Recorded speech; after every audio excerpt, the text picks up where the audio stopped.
Bapa, kami bersyukur untuk hari ini kami berkumpul di tempat ini.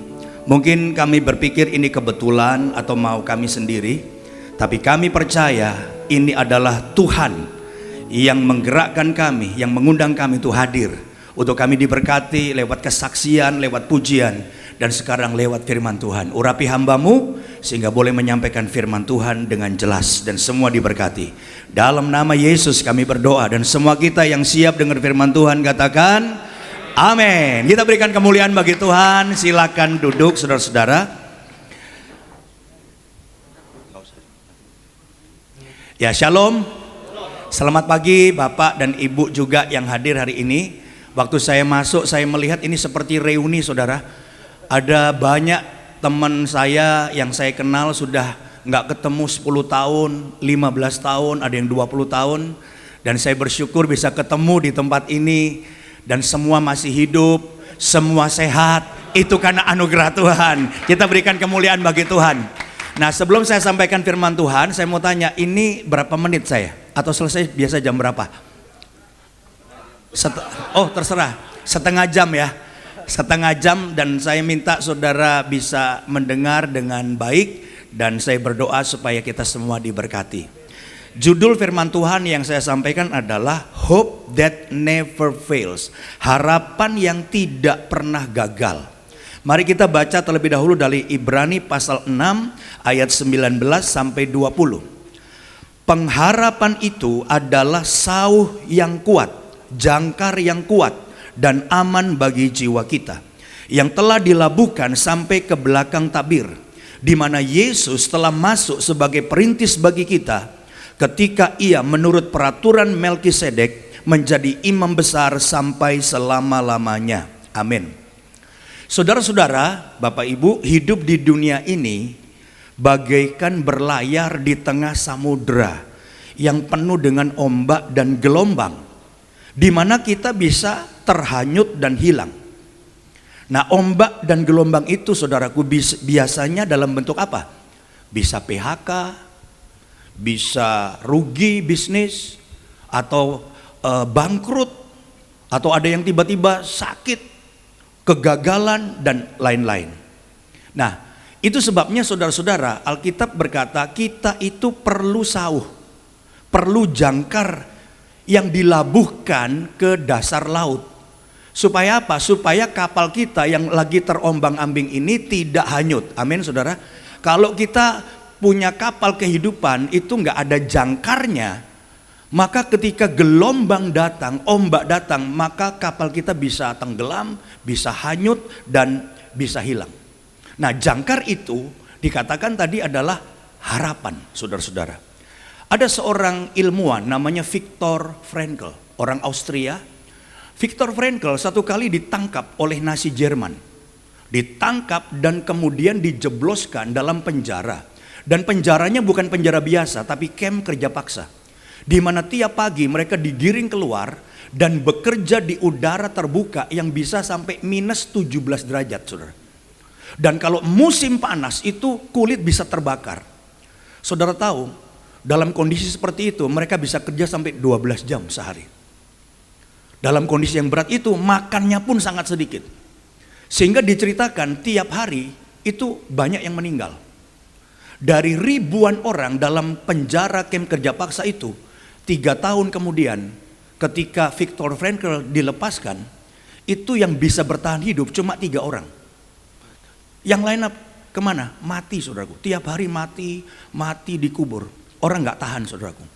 Makanya 3 orang ini dianggap orang hebat. Ketika mereka keluar, saudaraku, mereka diwawancara oleh wartawan, termasuk si Viktor ini. Lalu wartawan tanya, Viktor, kenapa kamu bisa bertahan? Sementara yang lain meninggal, kamu bisa bertahan. Lalu Viktor bilang, ada 2 hal, ada 2 benda yang membuat saya bertahan. Wow, wartawan menyimak, apa 2 benda itu? Yang pertama adalah kitab Mazmur. Waktu saya ditangkap dan dimasukkan penjara, saya sempat nyelundupin kitab Mazmur. Dan kitab Mazmur itu saya baca tiap hari, memberikan kekuatan kepada saya. Lalu yang kedua, bendanya apa? Benda yang kedua, kata Viktor, adalah foto istri saya. Tiap pagi ketika saya udah nyerah mau mati, udah Tuhan saya kayaknya udah mau mati aja, dia keluarin foto istrinya. Dan dia berkata kepada istrinya, foto istrinya itu, dia bilangnya apa? Mam, besok kita ketemu. Besoknya ketemu nggak saudara? Nggak ketemu. Besoknya dia keluarin lagi fotonya. Mam, besok kita ketemu. Nggak ketemu lagi. Itu dilakukan bertahun-tahun sampai dia keluar. Lalu Victor bilang apa sama wartawan? Satu hal yang tidak boleh hilang dari kehidupan manusia untuk bisa bertahan menghadapi badai sebesar apapun. Namanya apa? Pengharapan, hope. Tiap hari aku membangkitkan harapan bahwa aku akan ketemu dengan istriku. Saudara, sebesar apapun gelombang dalam hidup saudara, kita membutuhkan harapan. Kalau saudara kehilangan harapan, dikatakan kita sudah mati sebelum mati. Dan Alkitab berkata harapan itu adalah jangkar, sauh yang kuat bagi jiwa kita. Saya percaya setiap kita harus punya harapan. Nah, pertanyaan saya, siapa di sini yang mau harapanmu tidak ada yang gagal? Wah, ini keren saudaraku. Siapa yang mau harapanmu itu jadi kenyataan? Yang mau harapanmu jadi kenyataan, lambaikan tangan saudara. Saya percaya semua kita punya harapan untuk kita bisa bertahan hidup. Itu jangkar, sauh bagi jiwa kita untuk kita bertahan, tidak hanyut ya oleh badai dan gelombang. Nah, hari ini saya mau berikan 4 resep saudara. 4 resep bagaimana harapanmu dan harapanku tidak ada yang gagal. Harapan kita jadi kenyataan. Amin saudara. Mari kita mulai dengan yang pertama. Yang pertama, kalau harapan kita mau menjadi kenyataan, tidak gagal, maka jangkar atau harapan harus dilabuhkan pada Yesus. Harapan kita harus dilabuhkan pada Yesus. Coba sekali lagi ayat 19 sampai 20 kita baca saudara. Tadi sudah kita baca, bilang begini. Pengharapan itu adalah sauh jangkar yang kuat dan aman bagi jiwa kita. Perhatikan, yang telah dilabuhkan sampai apa? Ke belakang tabir. Di balik tirai itu saudaraku, di mana Yesus telah masuk sebagai perintis bagi kita. Ketika ia menurut peraturan Melkisedek. Ini menarik. Yesus itu imam menurut peraturan Melkisedek, menjadi imam besar sampai selama-lamanya. Saya mau jelasin dikit ya teologianya supaya saudara juga bisa nangkep. Keimaman dalam Alkitab itu ada 2. Ada 2 garis keturunan keimaman. Ada yang namanya garis keturunan Imam Harun. Itu turun-temurun. Dan imam besar itu diganti kalau meninggal saudaraku.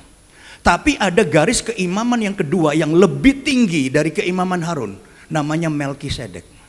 Keimaman Melkisedek itu lebih tinggi dan ada sebelum keimaman Harun. Nah, dikatakan di sini keimaman Yesus itu ikut yang mana saudara? Bukan Harun, tapi Melkisedek. Dan Yesus keimamannya itu ikut garis Melkisedek, dan keimaman Yesus tidak tergantikan. Kenapa nggak tergantikan? Kan baru bisa diganti kalau mati. Yesus tetap hidup sampai selama-lamanya. Dia imam besar yang luar biasa. Nah, Alkitab bilang Yesus masuk di balik tirai itu sebagai perintis menjadi imam saudaraku. Nah, dikatakan oleh ayat tadi, jangkar harapan kita itu harus dilabuhkan ke situ. Makanya saya katakan poin yang pertama, kalau saudara mau harapanmu tidak pernah gagal, harapanmu jadi kenyataan, harapan kita harus dilabuhkan hanya kepada Yesus. Kalau harapan kita dilabuhkan, saya nggak tahu sebagai pengusaha, saudara bisa melabuhkan harapan saudara kepada apa? Uang. Banyak orang bilang pokoknya Pak di Indonesia selama ada uang beres. Makanya banyak orang pengusaha tapi di sini pasti nggak ada saudaraku ya. Selalu kalau khotbah gitu, yang di sono yang ada saudaraku. Ada banyak orang pengusaha itu mengandalkan uangnya. Tapi saya mau beritahu saudaraku, akan tiba waktunya uang kita nggak bisa tolong kita. Kalau harapan kita dilabuhkan kepada uang, satu hari kita akan berkata, nggak bisa, kita gagal. Atau harapan kita dilabuhkan kepada siapa? Teman, pejabat. Oh, pejabat ini lagi berkuasa. Saya kasih tahu ke saudara, pejabat yang paling hebat akan ganti saudaraku, bisa mati. Bahkan banyak orang yang bilang, aduh gua nyesel ya berharap sama orang ini pejabat atau dia orang kaya, konglomerat atau 9 naga, saya nggak tahu. Ya saudara-saudara, karena waktu gua ketemu sama dia, wah sangat welcome katanya. Pokoknya kalau lu ada apa-apa, lu bilang sama saya. Wah, makanya ketika ada masalah, dia telepon saudaraku. Dia nggak bantu, wah kurang jelas, diulangi lagi, tetap aja nggak dibantu. Mungkin kalau orangnya bisa ditanya, ya seperti tadi bilang, gue kan gak janji apa-apa. Lu kalau ada sesuatu bilang sama saya, ya bilang aja gitu ya kan. Dan gak ada bantuan saudara-saudara. Jadi intinya kalau saudara melabuhkan jangkarmu, harapanmu kepada uang, kepada pejabat, kepada relasi, saya beritahu harapan saudara bisa gagal. Tapi kalau harapan kita dilabuhkan ke balik tirai, di mana Yesus masuk di situ, artinya harapan kita hanya kita gantungkan pada Yesus. Saya percaya harapan saudara tidak akan gagal. Harapan kita akan jadi kenyataan karena Yesus sanggup dan Yesus tidak pernah gagal. Kita berikan kemuliaan bagi Tuhan. Haleluya. Oke, sekarang yang kedua. Saya udah janji nggak khotbah panjang kan ya. Yang kedua, jangkar atau harapan itu ternyata nggak bisa berdiri sendiri. Jangkar atau harapan itu perlu iman. Dia nggak bisa sendirian. Kalau saudara, saya punya harapan, tapi saudara nggak ada iman, nggak bisa terjadi. Makanya dikatakan dalam Ibrani 11 ayat 1, yuk kita baca sama-sama. Ibrani 11 ayat 1 berkata begini, iman adalah apa? Dasar dari apa? Segala sesuatu yang kita harapkan dan bukti dari segala sesuatu yang tidak kita lihat. Saya ingin kita fokus di kalimat pertama. Iman adalah apa? Dasar dari harapan. Jadi pertanyaan saya adalah, saudara punya harapan itu ada dasarnya enggak? Karena semua harapan itu harus ada dasarnya. Dasarnya apa tadi? Iman. Iman kepada apa? Kepada janji-janji Allah. Saya bingung, banyak orang kalau saya tanya, oh saya berharap masa depan saya akan lebih baik Pak, saya dipulihkan, saya berharap. Saya tanya dasarnya apa? Ya kalau lagi ngelamun-ngelamun kan boleh berharap. Kalau harapan saudara itu dari ngelamun-ngelamun atau hanya harapan-harapan yang ya namanya manusia kan harus punya harapan. Saya kasih tahu saudara ya, banyak harapanmu tidak terjadi. Makanya harapan kita tidak boleh berdiri sendiri. Harapan saudara dan saya harus ada pondasinya. Iman adalah dasar dari semua harapan kita. Yang setuju katakan amin. Kalau saudara punya harapan di sini, oh masa depan saya akan lebih baik, itu harus ada ayatnya. Nggak bisa harapan-harapan kosong lagi ngelamun-ngelamun. Banyak anak muda sama saudara. Wah saya punya harapan Pak Pendeta, saya nanti jadi CEO, keuangan saya luar biasa, saya akan jadi orang yang hebat. Saya tanya dasarnya apa? Apa ya? Ya berharap aja Pak, daripada nggak punya harapan. Itu yang saya mau bilang, banyak harapan bukan gagal. Harapan itu harus ada pondasinya. Harapan itu ada dasarnya, yaitu iman kepada janji Allah. Kalau saudara berharap hari depanmu lebih baik, itu ayatnya apa? Tuhan punya rancangan untuk setiap kita, siapapun kita. Rancangan Tuhan untuk masa depan kita bukan rancangan kecelakaan, tapi hari depan yang penuh harapan. Siapa yang mendasarkan harapanmu ke depan lebih baik dengan ayat ini, dan tiap hari engkau perkatakan dengan yakin, Tuhan punya rencana untuk hari depanku, bukan rencana yang buruk, hari depan yang penuh harapan. Saya percaya yang gocap-gocap, lakcap 60, hari tua kita pun saudaraku akan lebih baik. Amin saudara. Saya juga udah 50 lebih nih, mau ke 60 nih. Saya punya harapan untuk ke depan. Saya punya bayangan satu hari saya duduk di pantai mungkin gitu ya, lihat matahari tenggelam sambil minum, kalau pantai kelapa lah saudaraku, minum kelapa. Dan saya berkata, saya berharap hari tua saya akan bahagia. Nah kalau saudara tanya, Pak Yosia berharap hari tuanya bahagia, dasarnya apa? Nah, mesti ada dasar. Dasarnya adalah apa tadi? Iman adalah dasar dari semua yang kita harapkan. Dasarnya apa saudara? Hari tua kita bahagia. Karena dikatakan sampai masa tuamu, aku Tuhanmu. Dan sampai rambutmu putih, aku menggendongmu. Makanya rambutnya putih, jangan disemir, saudaraku. Waktu rambutmu putih, digendong Tuhan. Tapi yang semir jangan takut. Tuhan itu tahu kok kalau rambut saudara putih, saudara. Dan Tuhan tetap menggendong kita. Dan saya perkatakan iman saya, Tuhan, hari tuaku akan penuh kebahagiaan. Aku nggak akan seperti banyak orang takut nanti kalau saya piansui gimana, lalu terbaring, nggak ngapa-ngapain puluhan tahun. Dalam nama Yesus, dengan anugerahnya tidak terjadi. Engkau akan sehat. Engkau akan punya masa tua yang luar biasa. Karena hari tua kita dijamin Tuhan. Hari tua kita digendong Tuhan. Kalau Tuhan yang gendong kita, pasti baik, saudaraku. Tapi kalau sudah bilang, itu pendeta pintar ngomong, ya udah terserah. Karena jadi padamu menurut imanmu. Kalau engkau nggak yakin hari tuamu bahagia, hari tuamu akan baik, hal buruk bisa terjadi. Karena iman itu penting. Dan iman harus menjadi dasar dari semua harapan kita. Yang setuju katakan amin. Kalau saudara berharap misalnya soal keuangan, saudara cukup, harus ada ayatnya. Ini karena ayat itu menjadi dasar iman kita. Betul nggak saudara? Apa ayatnya? Filipi 4:19. Allahku akan apa? Memenuhi segala keperluanku.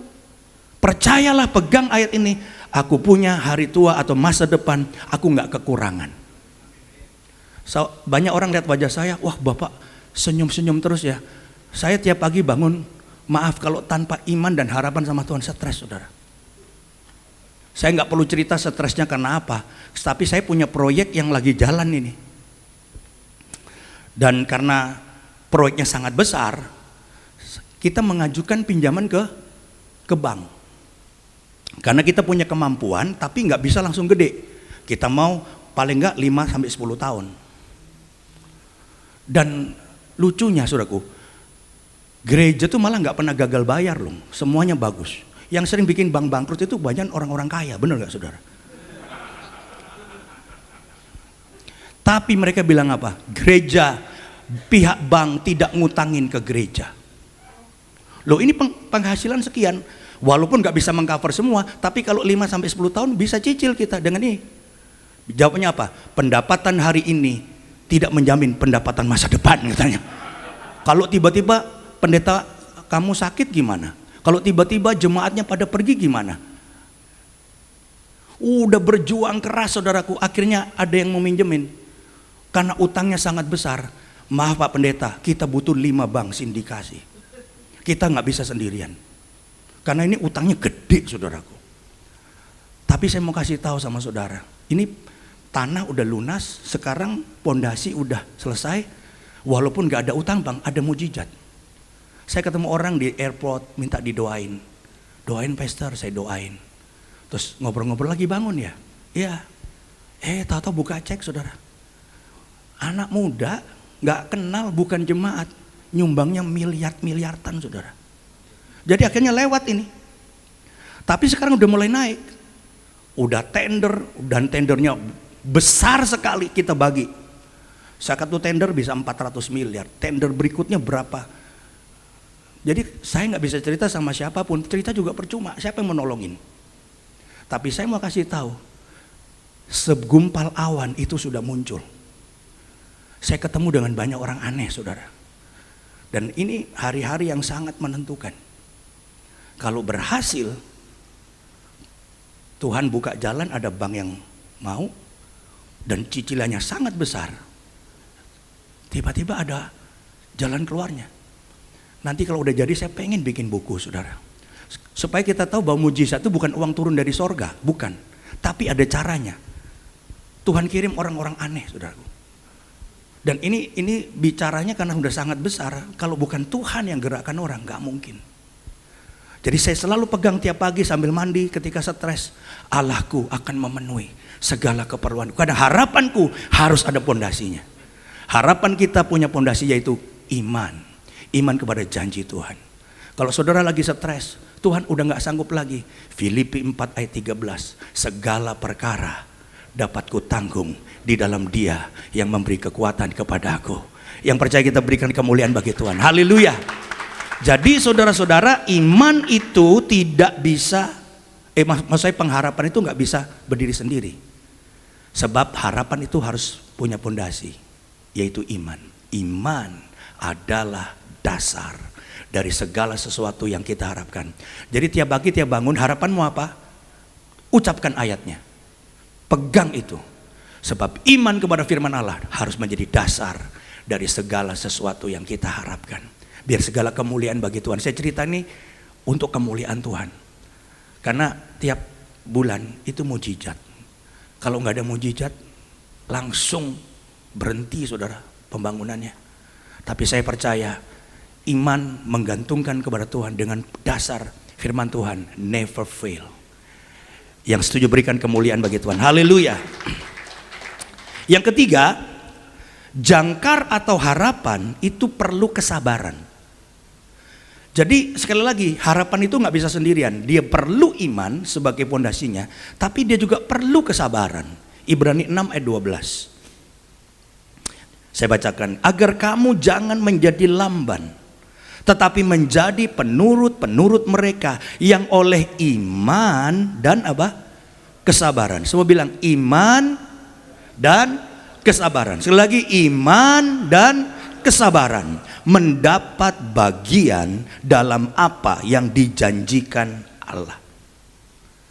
Jadi kalau kita bicara harapan kita menjadi kenyataan, tidak pernah gagal, ada dua yang mesti menopang. Iman, itu pondasinya, dan apa? Sabaran.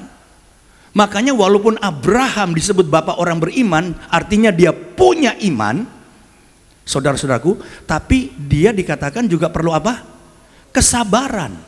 Sehingga apa yang dia harapkan, yaitu dia mau punya anak kan, udah dijanjin sama Tuhan, kamu akan punya anak. Menjadi kenyataan itu perlu kesabaran. Berapa tahun Abraham? Nunggu sampai janji Tuhan yang dia harapkan jadi kenyataan itu 25 tahun. 25 tahun. Jadi nggak tiba-tiba cek jadi. Biasanya hal-hal yang makin besar itu diproses dulu sama Tuhan lebih panjang. Tapi kalau hal-hal yang biasa-biasa kadang-kadang cepat saja. Tapi intinya adalah apa yang kita harapkan itu ada di depan, setuju ya? Harapan ada di depan. Dari sini menuju harapan jadi kenyataan itu ada waktunya. Nah ini butuh kesabaran. Jadi saya berdoa untuk setiap saudara, harapanmu harus ada fondasi iman, tapi juga harus sabar. Sebab Tuhan punya waktu untuk setiap hal yang kita harapkan. Makanya berapa lamanya tergantung saudara siapnya. Kalau saudara sedang diproses Tuhan, jangan mengeluh. Karena setiap saudara mau mendapatkan sesuatu dari Tuhan pasti diproses. Kalau saudara hari ini menghadapi masalah pun, saya percaya masalah itu juga dalam tujuan memproses kita, supaya kita mengalami kuasa Tuhan. Amin saudaraku. Siapa yang ingin mengalami mujizat Tuhan, pertolongan Tuhan, angkat tangan. Nah saudara yang angkat tangan pengen mengalami mujizat Tuhan, sebenarnya sama dengan saudara minta masalah. Loh setuju nggak saudara? Saudara mau dapat mujizat, mau kesembuhan, mesti sakit dulu. Saudara mau dapat mujizat pertolongan untuk bisnismu, ada masalah di bisnismu. Makanya seorang hamba Tuhan besar pernah berkata, persoalan adalah mujizat yang belum terjadi. Jadi kalau saudara punya masalah, itu mujizat tapi belum terjadi. Tungguin dengan harapan. Itu saudara harus sabar. Dan Tuhan memberikan tepat pada waktunya. Segala sesuatu ada waktunya. Sabar, mujizat Tuhan, pertolongan Tuhan, harapanmu jadi kenyataan, ada waktunya Tuhan. Yang setuju katakan amin. Berikan kemuliaan bagi Tuhan. Haleluya. Jadi ingat ya, setiap kali punya harapan, dua penopangnya. Pertama apa tadi? Iman. Yang kedua apa tadi? Sabar. Ini pegang terus. Dan harapanmu never fail, gak pernah gagal, pasti jadi kenyataan. Nah ini yang terakhir sekarang, yang keempat. Bagaimana harapan kita tidak pernah gagal? Jangkar atau harapan harus sesuai kehendak Allah. Kalau harapan kita itu sesuatu yang tidak sesuai dengan kehendak Allah, mau beriman kek, mau sabar kek, Terjadi nggak? Nggak terjadi. Makanya saya nggak cantumkan ayatnya ya, tapi saya mau sebutkan Yakobus pasal 4 ayat 3. Bilang apa? Kamu berdoa, doa itu juga harapan kita. Tapi kamu nggak dapat apa-apa karena apa? Salah berdoa. Sebab yang kamu minta itu untuk memuaskan hawa nafsumu. Jadi ada harapan-harapan yang saudara sekarang sedang rindukan terjadi, itu nggak sesuai dengan kehendak Tuhan. Itu sebabnya kita harus punya kepekaan. Supaya yang kita harapkan, yang kita doakan, itu seturut kehendak Tuhan. Kalau saudara berdoa, Tuhan berkati saya Tuhan. Kalau Tuhan memberkati saya dengan keuangan yang luar biasa, saya powerful Tuhan. Saya akan hajar nih musuh-musuh saya nih Tuhan. Ini orang-orang yang jelek-jelekin saya. Saya mau tanya, Tuhan kabulkan nggak? Nggak kabulkan. Tuhan berkati saya, kalau saya kaya, saya belas, kalau saya ibu-ibu ya, saya beli tas Hermes 10, Louis Vuitton 10. Hanya untuk itu saudara diberkati. Saya pikir bukan untuk itu saudara diberkati. Tapi coba saudara berdoa, Tuhan, aku punya harapan dan aku berdoa, berkatilah saya. Kalau aku diberkati, aku akan bantu full gospel businessman. Proyek-proyeknya supaya banyak businessman yang lain akan dilawat Tuhan. Aku bantu misi. Aku akan tolong orang-orang susah. Keluarga besarku banyak yang gak bisa sekolah, aku akan sekolahkan mereka. Saya tanya, Tuhan kabulkan gak? Kabulkan. Jadi coba dicek, harapanmu yang saudara robah menjadi doa ini seturut kehendak Tuhan gak? Kalau tidak seturut kehendak Tuhan, mau punya iman kayak mau sabar, tungguin aja, nggak kejadian saudara. Jadi saudara harus menyelaraskan harapanmu dan doa-doamu seturut kehendak Tuhan. Kalau seturut kehendak Tuhan, harapanmu tidak akan pernah gagal. Coba kita ulangi 4 hal dan kita akan doa sama-sama. Yang pertama, bagaimana harapan kita nggak gagal? Kita harus labuhkan jangkar harapan kita hanya kepada siapa? Yesus. Jangan sampai harapanmu kepada teman orang kaya. Benar. Banyak orang kelihatannya harap Yesus tapi ngarepin orang kaya. Tuhan tidak berkenan. Jangan berharap siapapun, termasuk jangan berharap pada dirimu sendiri. Alkitab berkata, terkutuklah orang yang mengandalkan manusia, termasuk dirinya sendiri, tapi diberkatilah orang yang mengandalkan Tuhan. Percaya saya saudaraku, temanmu orang hebat siapapun akan mengecewakan. Bergantung sama Tuhan saja. Tapi nanti Tuhan akan kirim orangnya, memang gak dari sorga, tapi harapanmu hanya pada Tuhan. Yang kedua apa? Supaya harapanmu gak gagal, perlu iman. Jadi setiap ada harapan, coba cek, ada dasarnya gak? Oh, masa depan saya baik, ada dasarnya. Tuhan punya rancangan untuk hari depan, pegang itu. Oh, Tuhan mencukupi segala keperluan saya, ada, Filipi 4:19. Jadi semua ada dasarnya. Yang ketiga, perlu sabar. Karena Tuhan punya waktu yang terbaik. Harapanmu jadi kenyataan. Dia membuat indah segala sesuatu pada waktunya Tuhan. Dan yang keempat, yang terakhir, bagaimana harapanmu gak pernah gagal? Harapanmu harus diselaraskan dengan kehendak Allah. Kalau harapanmu walaupun ada iman, ada kesabaran, tapi gak seturut kehendak Tuhan, tidak sesuai firman Tuhan, tidak terjadi. Tapi kalau 4 ini kita lakukan, saya sudah melihat banyak orang hidupnya luar biasa. Harapanmu tidak akan pernah gagal. Amin. Kita berikan kemuliaan bagi Tuhan. Haleluya.